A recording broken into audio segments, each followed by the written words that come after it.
Վերնատուն Հանրային ռադիոյի ուղիղ եթերում Վերնատունն է, ես Նազելի Օհանյանն եմ, ողջույն սիրելի ռադիո լսողներ, Հանրային ռադիոյի կայքեջում ու նաև Facebook-յան հարթակում մեզ դիտողներ։ Երևանում մեկնարկել է այս առավոտ այն գիշեր միջազգային հրատարակչական նախագիծը, որն իր մեջ ներառում է եռալեզու գրքի շնորհանդես, ցուցադրություն, հանրային հանդիպումներ ու աշխատարաններ։ Մեր զրուցակիցներն են նախագծի հեղինակ, ֆրանսահայ նկարիչ, բանաստեղծ եւ այվազյան էդիթիոն Փարիզյան հրատարակչության հիմնադիր Գևորգ Այվազյանը եւ նախագծի համակարգող խմբագրական թիմի անդամ Քնարիկ Ներսիսյանը։ Ողջույն, շնորհակալություն մեզ հյուրընկալվելու համար։ Ողջույն, շնորհակալ ենք հրավերի համար։ Գևորգ, 2 տարի առաջ դուք Հայաստանում եք եղել, մասնակցել եք արվեստի կրթական կացարանին, չէ՞, որքանով տեղյակ եմ, ինչը նաև վերածվեց երկարատև ստեղծագործական այսպես ուղու, ինչպես հասունացավ այս նախագիծը եւ ինչ է խորհրդանշում այս վերնագիրը, հետաքրքիր է։ Եվս մեկ անգամ նշենք այս առավոտ այն գիշեր։ Հա, հետաքրքիր հարց է, ես կարծում եմ պիտի ես պատմեմ, որ ես ոնց է այդ ամեն սկիզբը եղել, ոնց ենք եկել, ես որ եկա Հայաստան առաջ անգամ, ես չէի ուզում գալ, ոնց որ մենակ զբոսաշրջիկի պես հա, տուրիստի պես չէի ուզում գալ, բայց կարային գալ, չէի գալի, որ ինձ կարևոր էր գալ պրոյեկտ անենք, աշխատենք արվեստագետների հետ, պոետների հետ, երեխաների հետ դպրոցում ու տենց այս պրոյեկտը ես Այվազյան էդիցիոնը արել ենք պրոժե մենք կոչվում է Ֆրանսիայի պլատֆորմի պես արվեստագետների ինքը cross residency հետ աշխատում ու հենց Փարիզում տենց հանդիպել եմ ես Ալեքսի Պազումյան, գիտենաք ինքը ռեժիսոր է, դոկումենտալ կինոներ է հանում, ֆրանսիացի է ու ինքը ինձ ասեց, ասում է ճանաչում եմ Գիոմ Թումանյան, ասում է ինքը ռեզիդենցիներ է անում, հենց Հայաստանում հիմա ինչ որ բան ունի, հենց զանգեցինք, սենց կաֆեում նստած ենք Փարիզում, զանգենք այդ Գիոմը ինձ ասեց, ես չէի ճանաչում իրան, ասեց, արի հանդիպենք 5 րոպե ունեմ, ժամանակ գնում եմ ես Բորդո, ինքը Բորդո էր ապրում Այդտենց հանդիպեցինք, ինքը ասում է հունիսի դեպի ապրիլիներ, ասում է հունիս ինքը գնաս Հայաստան, ասեցի հա կգնամ, ու տենց եկա Հայաստան։ Դա 2 տարի առաջվա պատմություն։ Հա, այդ հունիսին 24 թվին։ Այդ մոմենտից ես սկսել էի, դե արդեն աշխատում էինք ու մեր հրատարակչությունը հենց 3 կոլեկցիա ունի ու առաջի կոլեկցիան հենց պոեզիայի մենք ասում ենք illustrated poetry, որ շատ կարևոր է ինձ համար, այդ կոլեկցիայում մենք հավաքում ենք համ բանաստեղծություններ, կոլեկցիա է տենց, բայց միշտ կա արվեստագետ, նկարիչ, որ իր աշխարհը բերում է ու մենք պարալել sense մի բան ատմոսֆերա ենք ստանում հենց գրքի մեջ։ Ես տենց աշխատել եմ մի հոգի, մի պոետ, մի արվեստագետ, տենց գրքեր ունեմ անել։ Ու այս գրքում հետաքրքիր է, որ այս որ եկա շատ մարդիկ էս հանդիպում արվեստագետներ, պոետներ սկսեցինք իմանալ դրա մասին ու կարևոր էր մեր համար հավաքեինք այս ով որ ուզի իրանք տարբեր աշխարհներ ունեն իրանց art universe-ը տարբեր է շատ ու ինձ համար կարևոր էր որ եղնի մի հատ թեմ ինչի վրա սահա կարանք կենտրոնանան ու էդի եղավ այս առավոտ այն գիշեր ինչի այս առավոտ այն գիշեր ես կարծում եմ արվեստագետների եւ պոետների համար գիշերը անել առավոտը այդ որ հələ 100% չենք զարթնե ինչ որ մի բան, բայց անցել ենք այդ ինչ որ միջանկյալ շրջան է, ոչ առավոտ է, ոչ գիշեր է։ Մեկ էլ դրա մեջ ինչ որ կա մետաֆորա ինձ համար հենց Հայաստանը ինչ ժամանակում այս process-ումն է որ այս հարավոտ կա ինչ որ նոր բան է ստեղծվում թազա ես կարծում եմ էջա բայց չմոռանանք այն առավոտ այն գիշերը ինչ է կատարվել ու էդի ինչ է կատարվել շատ բաներ է կատարվել բայց մենք չգիտենք հենց պոետներին ու արվեստագետներին Քնարիկ ինչ է իրենից ներկայացնում նախագիծը մի փոքր ներկայացնենք եւ ինչ է ներառում ես իմ բացման խոսքում արդեն ասացի, բայց կուզեի մի քիչ մանրամասնենք։ Այս շարքը Գևորգն էլ խոսքում նշեց, այս առավոտային գիշեր միայն այս գիրքը չի, սա հարթակ է հանդիպումների, ինչպես գիշերն ու առավոտն են իրար հանդիպում ինչ որ կետում, այնպես էլ արվեստագետները եւ պոետները իրար հանդիպեցին 13-14 այդպես պոետ եւ արվեստագետ ըս գրքում ներառված են ու նրանց բոլորի աշխարհագրությունն էլ տարբեր է դրանով շատ կարևոր է որովհետեւ մինչ այս Գևորգը միշտ իր հրատարակչությունը տպագրել է ֆրանկոֆոն պոետների նաեւ արվեստագետներն են ինչպես նշեց արտ աշխատանքը արտ մասը ապահովել այստեղ էլ աշխարհագրությունը մեծ է ոչ միայն հայ պոետներ են իդեպ եւ այստեղ ներառված է արևմտահայ գրականություն ժամանակակից եւ նաեւ արևելյան ու նաեւ ֆրանսերեն ու ֆրանսերեն երալեզու է եւ արվեստագետներն էլ ովքեր որ ներառված են միայն հայեր չեն մենք այստեղ ունենք նաեւ Աքսել Փահլավին, Ֆլորանս Օբրեկտին եւ տարբերելի արվեստագետներ, այդպես չթվարկեմ, հանդիպում են բոլորը մի կետում ու ստեղծում են այս աշխատանքը։ Սա պլատֆորմ է, սա շարունակություն է ունենալու, որովհետև զարգացումը մենք արդեն աշնան համար ունենք։ Աշնանը կլինի նաև արդեն գրքում նույն շարքում կավելանա արդեն անգլերենով թարգմանական մասը եւ Ֆրանսիայում Փարիզում կհրատարակվի երկրորդ մասը արդեն եւ այնտեղ կներկայացվի։ Եվ հետաքրքիր է թե ինչպես են ընտրվել արվեստագետները, հեղինակները, որոնց ներառել եք այս գրքում։ Քանի որ Գևորգ խոսքում էլ նշեց մենք պրոջեկտի մասին, որը ղեկավարում է Ֆրանսիայում Գյոմ Թումանյանը այդ խմբում ներառված են տարբեր արվեստագետներ, այդ թվում նաև հայ, այդ մասը արվեստագետների մենքով եղավ, իսկ պոետների մասով նշեմ իդեպ շատ կարևոր նրբություն կա այստեղ, երբ որ Գևորգը եկավ Հայաստան, ճիշտ է կրթական մասով էր առաջին այցը, աշխատարաններ էր անում դպրոցում սովորողների հետ, նորից պոեզիայի հետ էր անպայման առնչվում եւ շատ ինքը ուզում էր ու իր խոսքում էլ նշեց որ մինչ այսօր ես չեմ եկել Հայաստան որովհետեւ ուզում էի հետք թողնել եւ ուզում էի արմատս լիարժեք զգալ եւ կարծում եմ այստեղ այդ թելը պետք է անպայման ես շեշտեմ ու մենք հանդիպումներ ունեցանք արդեն տարբեր պոետների հետ մեզ օգնեց այդ հարցում գլխավոր խմբագիրը Հայքան Բարծումյանը գրականագետ կարդացինք տարբեր բաներ Գևորգի համար եւ կարծես ինչը իրական ճշոյեց կամ խորությունը զգաց եւ նաեւ պոետներ ովքեր որ արձագանքեցին սիրով ու բաց էին այս համագործակցության համար նրանց գործերը ներառվեցին կամ պոետներ որ իրենց ստեղծագործությունը առաջին անգամ հենց այս գրքում է տպագրվել Շատ լավ, Գևորգ, ինչի մասին եք խոսում աշխատարանում, ձեր աշխատարանի ընթացքում երեխաների հետ, սովորողների հետ եւ ինչն էր հատկապես ձեզ գրավում, հետաքրքրում այդտեղ։ Ես կասեի տենց, որ ես շատ եմ մոտիկանում միջև ես մի բան արել եմ, անում ենք մենք սա հենց արվեստանոցություն, լիտերատուրայում, պոեզիայում, արդեն շատ բան արած կա ու ինձ հետաքրքիր է ոնց տենց անենք որ մի նոր աչքով տենանք էդի ամեն ինչ զգանք մեր մոտ տենց կա որ ես ավելի deconstruction եմ անում ու ինձ հետաքրքիր է ոնց հենց երեխեքի հետ շատ հեշտ է աշխատել այդ կողմով որ իրանք շատ իմ բան են էլի բաց են անմիջական գաղափարներից դուրս են ինձ համար կարևոր է որ իրանք ազատ իրանց գան որ ջերմով նկարեն ու ես ոնց որ արվեստագետ մի շերտ գրքեր որ ես անում եմ հենց իլյուստրացիա եմ անում այդ իլյուստրացիա ձև կա էլի այդ իլյուստրացիա անելը ու հենց աշխատում եմ Հովանես Թումանյանի բանաստեղծության կոմիտասի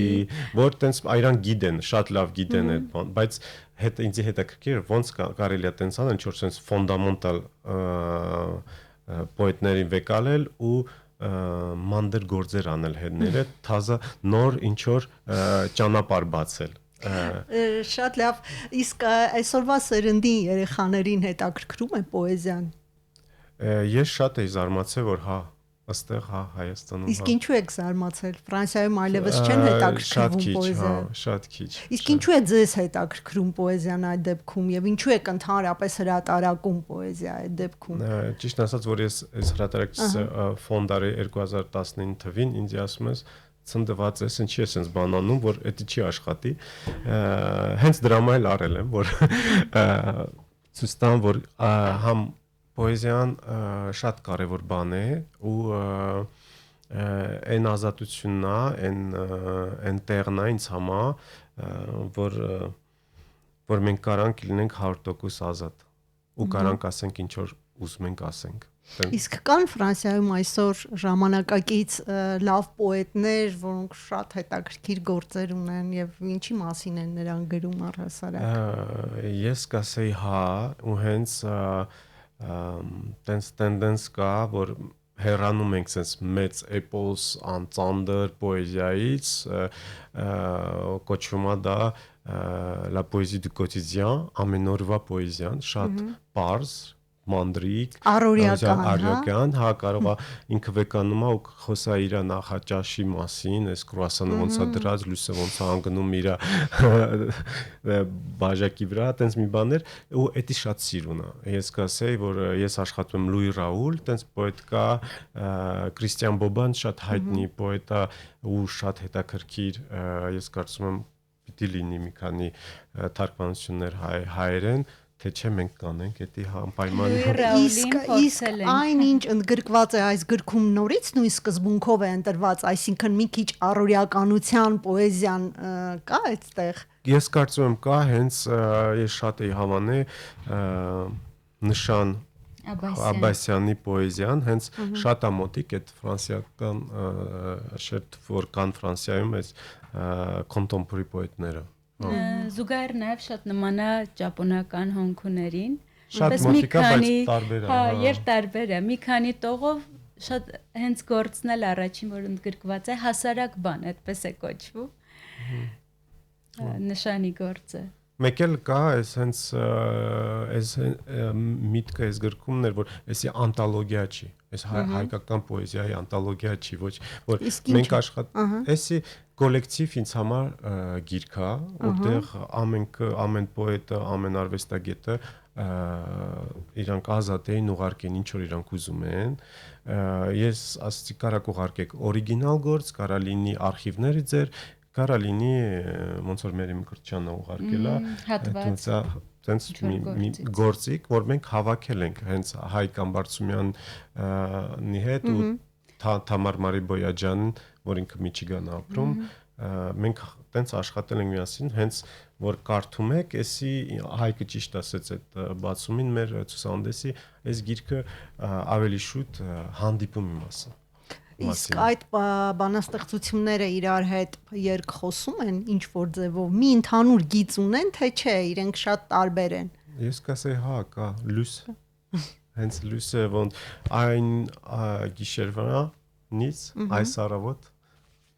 բացվում է այս գիրքը տենց ու հանդիպումներ ա եղնում։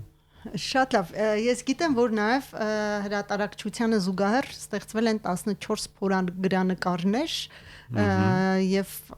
հետաքրքիր է բանաստեղծությունների եւ այդ փորագրանկարչության կապը ինչպես եք տեսնում եւ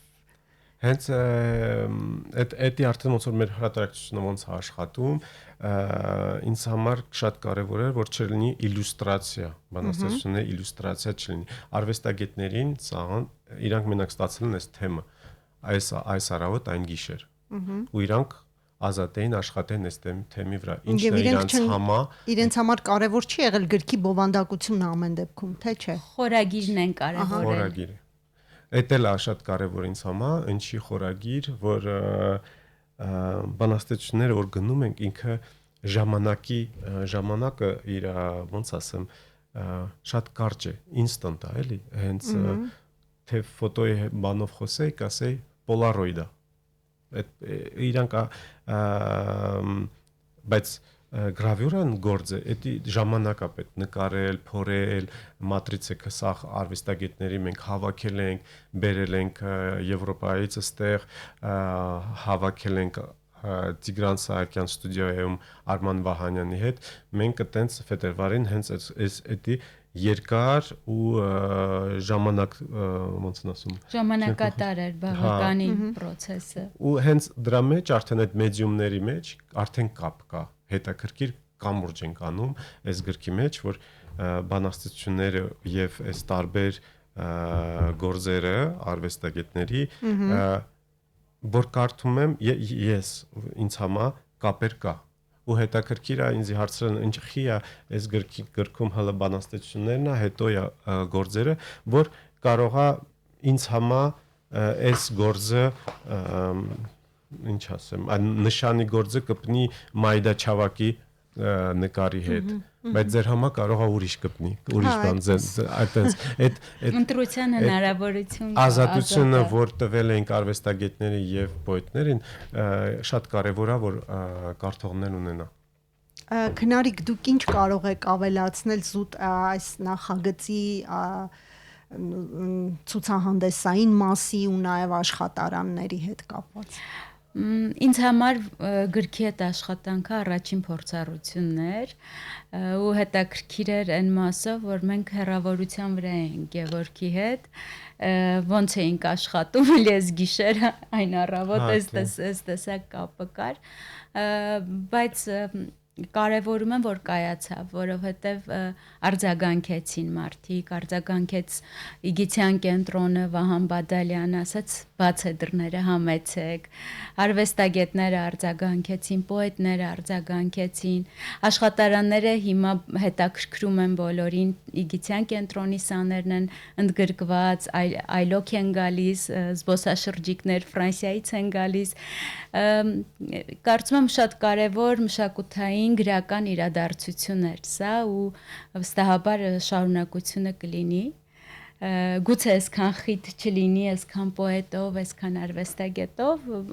բայց հաստատ շարունակություն կունենա Շատ լավ, եկեք մի փոքր ձեր մասին խոսենք, Գևորգ, փաստորեն դուք 2 տարի առաջ եք առաջին անգամ Հայաստան եկել եւ Հայաստանը ձեզ համար բացվել է դպրոցի սովորողներով, հա, ին որքանով ինքս հասկացա, այսինքն թե նաև դուք ծանոթ եք եղել հայկական մշակույթին, թեկուզ հեռվից, գրականությանը, պոեզիային եւ այլն։ Պոեզիայից կսկսեի, որ մի քիչ գիտեի, որ ես Սորբոնում լիտերատուրա եմ սովորել, բայց ճիշտ ասեմ, հեռու էի այդ ամեն ինչից ոչ թե չէ հետաքրքրում ուրիշ բաներով էի զբաղված ոնց որ արվեստագետ ես շատ եմ հետաքրքրված ու աշխատում եմ հենց լիտերատուրայի հետ ավելի իտալիական լիտերատուրայի շատ sense ֆունդամենտալ մոնումենտալ գրքի հետ Բոկաչոյի Դեկամերոնի վրա եմ աշխատել 2019 թվին award եմ ստացել ընդ 2 ամիս ես ռեզիդենցիա եմ եղել ֆոնտաններ եմ սարել ինստալյացիայի վրա եմ աշխատել ու ինձ հետաքրքրել Ֆրանսիայի լիտերատուրայից հենց դա եմ ասկսում ու այս վերջի տարիները ես 5 տարի Ամստերդամում based եմ ընդ ունեմ արվեստանոցս հենց Ամստերդամումն է ու աշխատում եմ շատ անտառների էկոլոգիայի նկարների վրայով ու դա զգացվում է երևի հրատարակչությունի մեջ, գրքերի մեջ, որ մենք փորձում ենք աշխատել տենց recycled թղթերի հետ, բերենք ընդիան, այս կազմերը ու այս թղթերը, այս գրքի համար շատ կարևոր է ինձ համար բերել ենք ընդիան, այստեղ տպել ենք, որ դրա մեջ էլ է կամուրջ կա, հենց դիզայնում, այս ֆիզիկա։ Սա նույնպես այդ աղբից ստացված թղթերի Չէ, սա չէ, հələ չէ, բայց միտքը դրանումն է, որ այստեղ էլ աշխատենք հենց դրա վրա, որ արդեն Ռոտերդամում ես այտենց թղթեր եմ արել ու գրքեր արել եմ, հələ այստեղ այտենց տեխնոլոգիա չկա, բայց շատ եմ ուզում էդի բերեմ ու աշխատենք հենց այս պրոյեկտները։ Շատ լավ, դուք ծագումով որտեղից եք, որովհետև մեր ռադիոլսողներն էլ հաստատ նկատեցին, որ դուք մեր այսպես ասած ավանդական սփյուռքի ներկայացուցիչը չեք, որտեղ արևմտահայերեն չեք խոսում։ Շատ հետաքրքիր է, ես կասեի տատիկս Թավուշից է, բայց մենք Ադրբեջանից ենք մամայի կողմից, Թիֆլիսից պապայի կողմից։ Այո, եւ այդպես Ու շատ մենք տեղափոխվել եք դու այստեղ Ֆրանսիա։ չենք եղել, տենց տեղափոխվել ենք, ես Բելարուսիայում մեծացել,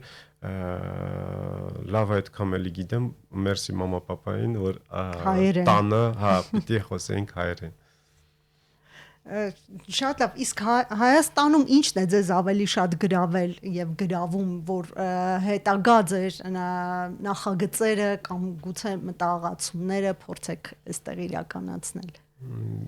Դե տեսեք առաջի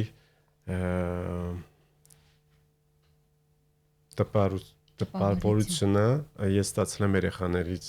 հենց այս մեր workshop-ների ու շատ ջերմ էր այդ աշխատելը, տենալ, դպրոցում լինել, այդ կոլեկտիվի հետ ամեն օր։ Իսկ այնտեղ փորձառություն ունեցել եք առհասարակ երեխաների հետ աշխատելու Հա, Ֆրանսիայում։ ունեմ workshop-ներ, տենց պետք քիչ տարբեր էինք աշխատում, ալպիական ծաղիկների հետ ես աշխատել եմ Ալպիայում, Տուրինում, հա, ու տարբեր են երեխաներ, բայց այդտեղ որ ես եկել եի, ես փորձել եմ հենց հայերեն, իմ հայերենը մի քիչ զարգացել ավելի, սովորում եմ ամեն օր թազա նոր բառեր, բայց կասեի բնությունը հենց Երևանից որ դուրս եմ գալի, քարը, ծառ, գետ, կամին, ինձի տարբեր են խոսում հետս, կանստե կասեի հենց Իտալիայում, Հոլանդիայում, ես իմ Ֆրանսիայում։ Նայել է իմը, բայց այդտեղ ինչ որ ուրիշ բան կա, ավելի խոր։ Շատ լավ, գրքի հաջորդ տպականակը, որքանով տեղյակ եմ, աշնանը ներկայացվելու է նաև Փարիզում։ Այո, այդպես է։ Ձեզ ինչպես կընկալվի օրինակ հայաստանյան այս համագործակցությունը ֆրանսիացի արվեստասերների շրջանում։ Արդեն շատ այս մենք Ֆրանսիայում որ դե անել ենք, մենք դեսպանատուն նայողնելու հենց Հայաստանի Փարիզում այդ 20 նոյեմբերից հետո, բայց մինչև դա 12-ից մինչև 15 նոյեմբեր եղնելու է Carreau du Temple շատ հայտնի սալոնումն է լինելու, հենց գրավյուրեքի ու այնտեղ չեն նայում ով է, որտեղից է, նայում են ինչ գործ է։ Ու դա շատ կարևոր է ասել, որ այս պրոյեկտներով մենք էքսպորտ ենք անում, ցույց ենք տալի Եվրոպայում, հենց Ֆրանսիայում մենք մեր հրատարակությունը եւ պրոյեկտ մենքը ցույց տանք, որ ինչ այդ տրադիցիոն դայն ասում traditional print գրավյուրա անելը կորում է Եվրոպայում, բայց այստեղ մեծ տրադիցիա կա ու շատ ուժեղ ու կարևոր գործ է եղում հենց գրաֆիկայի գործով ու հենց դա իրանք selection են արել այդ ժյուրին առանց նայելու հայ են թե հայ չեն ուզում եմ ասեմ որ այդ ոնց է quality են էլի դա է կարևոր իսկ ցես համար եթե այսպես փորձենք գնահատել քնարիկ ինչով է կարևոր այս նախագիծը Սա կամուրջ է, կարծում եմ կարևոր է, տեսեք ինչ եղավ, օրինակ նույն արևմտահայ ժամանակակից գրականությունը այստեղ չգիտեն։ Արևմտահայ գրականությունը շատերին ծանոթ է այստեղ Մեծ Արենցով, Վարուժանով եւ այլն, բայց այսօրվա գրողների մասին տեղեկություն որպես այդպեսին չկար։ Եվ իրենք էլ արևմտահայ ժամանակակիցները չգիտեն այստեղ ովքեր են արևելահայ գրականությամբ այսօր զբաղվում ու ընթերցողը իհարկե միանշանակ շատ կարևոր է դա առաջին խնդիրն էր որ կամուրջներ եղավ ու կապեց հանդիպում եղավ երկկողմանի իսկ արդեն սալոնում ինչ կներկայացվի ֆրանսիացիների համար ինչու ոչ ինչու չծանոթանան մեր գրականությանը այսօրվա ժամանակակից եւ նեւ ժամանակակից արվեստին կարծում եմ այդ հանդիպումն ամենակարևորը հետաքրքիր է որ այսօր պոեզիան ժամանակակից արվեստը եւ այլ արվեստային այսպես ժանրերը միջոցները իրար հետ են սկսել համագործակցել եւ շատ հետաքրքիր արդյունքներ են տալիս չգիտեմ օրինակ աշխարհում ինչպես է այդ արդեն ամրագրվել է որ այդպես պիտի արդեն ժամանակակից արվեստ գրականություն եւ այլն այդպես իրար հետ մի դաշտում լինեն։ Ինձ համար դա միշտ եղել է, իրանք միասին են եղել միշտ։ Կարող է այս վերջի տարիները contemporary art-ում որ կոնցեպտուալ է եղել, մեկը մյուսի ոնց նա ասում հա տենց է եղել, բայց մեր մոտ ամեն տարի Ֆրանսիայում կա տենց բան ֆեստա փառատոնա կոչվում է պոետների գարուն ու հա 2 ամիս ամենտեղ տարբեր տեղեր խոսում են գրքերի մասին, հենց պոեզիայի մասին եւ արվեստագետները միշտ միանում են դրան։ Ու հետաքրքիր է որ այդտենց բան չգիտեմ ուրիշտեղ Ֆրանսիայում կա, բայց տրադիցիան պայվում է։ Այս գրքով ինձ համար կարևոր էր մեր հրատարակությունը, որ ես աշխատում եմ ֆրանսիացիքի հետ, իրանց համար էսի թազա նոր բանը իմանում են հենց այսօրվա օրվա Հայաստանի, չէ, բայց պես մի քանի պոետների հայ պոեզիան ինչ է, ինչի մասին են գրում, ինչն է իրանց ոգևոր է, այդտենց ամեն օրվա բան ինձ համար կարևոր է ցույց տալ Եվրոպայում հենց այդ փառատոնն էլ գարունը 2027-ին մենք լինելու ենք։ Շատ լավ, նաև ինձ հետաքրքիր է թե շապիկները ինչու են տարբեր, դուք ցուցադրեք խնդրում եմ։ Հա։ Գույները այո տարբեր են։ Համ գույներն են, թղթերն են, թղթերը գալիս են տարբեր երկիրներից, ոնց որ բովանդակությունը նույնն է ամեն դեպքում, շապիկներն են տարբեր, իսկ ինչով է պայմանավորված նման որ տարբեր երկիրներից են։ Ոնց որ արվեստագետները որ մեջ են։ Այո, բազմազանության մասին է խոսում։ Մեջի թղթներ Հայաստանից։ Փորձենք ամփոփել մեր զրույցը նախագծի նկարագրության մեջ նշում էիք, որ գիրքն իր ավարտը չի գտնում էջերի մեջ, կարծես թե այսպեսի։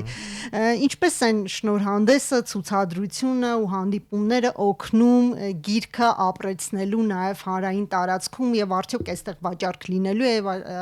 բոլոր հետաքրքրվողների համար ինչ եք առաջարկում դուք։ Ավարտ չի իհարկե միանշանակ, որովհետև նույն այսօրերին նույն խորագրով աշխատարանները Գևորգը կազմակերպեց, այսօր էլ կա այդ խորագրով աշխատարան, շարունակվում է, աշխատում ենք տարբեր տարատարիք պատանիների հետ եւ հուլիսի 17-ին ժամը 17:00 արդեն փակման արարողությունն է, մինչ այդ կարող են ընթերցողները հետաքրքրված մարդիկ մոտենալ Հենրիկ Կիգիցյանի անվան գեղագիտության ազգային կենտրոն, գրքերը այնտեղ են ներկայացված, ինչպես նաև փորագրանկարները։ Իսկ հուլիսի 17-ին ամփոփմանը կլինի պերֆորմանս Ալին Դերդերյանը, էլի Ֆրանսիայից կունենա պար եւ Արամ Հովանիսյանը այստեղից կոմպոզիտոր իր հեղինակային ստեղծագործությամբ եւ կենթանի նվագակցությամբ կուղեկցի այդ պերֆորմանսը։ Իսկ հաջորդիվ գրախանութների հետ կապված առայժմ այդպես պայմանավորվածությունների փուլ ենք մտել, բայց դրանից բացի նաեւ նախագծի հաջորդ հարթակը լինելու է Օձունում, մենք այնտեղ աշխատելու ենք, նաեւ նախատեսում ենք Գյումրիում էլ ներկայացնել։ Շատ լավ եւ ամփոփելով Գևորգ ինչ սպասելիք ունեք տեսեք իմ սպասելիքները մեծ չէ որովհետեւ ես գիտեմ որ ընդհանրապես massայական բանում մեծ massայականություն դժվար թե ունենան նման արվեստային գրքերը որոնք եւ ժամանակակից արվեստ են ունեն իրենց մեջ եւ նաեւ պոեզիա առավել եւս պոեզիան այսօր շատ քչերն են ընթերցում դուք ինչ սպասելիք ունեք Ինձ համար կարևոր էր սպասելիքը որ պոետները, որ այս գիրքը վեկան մի ազգան մի բան, որ միասին աշխատել ենք, հավաքել ենք ու շատ է ուրախ, որ արվեստագետները եւ պոետները իրար հետ որ չեն ճանաչում, իրար բացում են, իրանք սկսել են շփվել ու այդ պլատֆորմը շփվելու դիալոգը որ բացվել է, հենց այս գրքից է բացվել։ Ինձ համար ամենակարևորը որ բարի դիալոգ բացվի, մտածենք ու ինչ կարանք անենք ու անենք դրանից ավել Դա է այս գրքի հաղորդագրությունը, այսպես ասած, մեսիջը։ Եկեք խոսենք։ Եկեք խոսենք, եկեք մեր կամուրջները զարգացնենք։ Շնորհակալություն թերևս այսքանը սիրելի ռադիո լսողներ իմ հյուրերն էին այսօր ֆրանսահայ նկարիչ բանաստեղծ Փարիզյան հրատարակչության հիմնադիր Գևորգ Այվազյանը եւ այս առավոտ եւ այն գիշեր միջազգային նախագծի համակարգող խմբագրական թիմի անդամ Քնարիկ Ներսիսյանը մենք խոսում էինք այս առավոտ այն գիշեր միջազգային հրատարակչական նախագծի ու նաեւ այս հետաքրքիր գրքի մասին զրույցը վարեց Նազելի Օհանյանը կհանդիպենք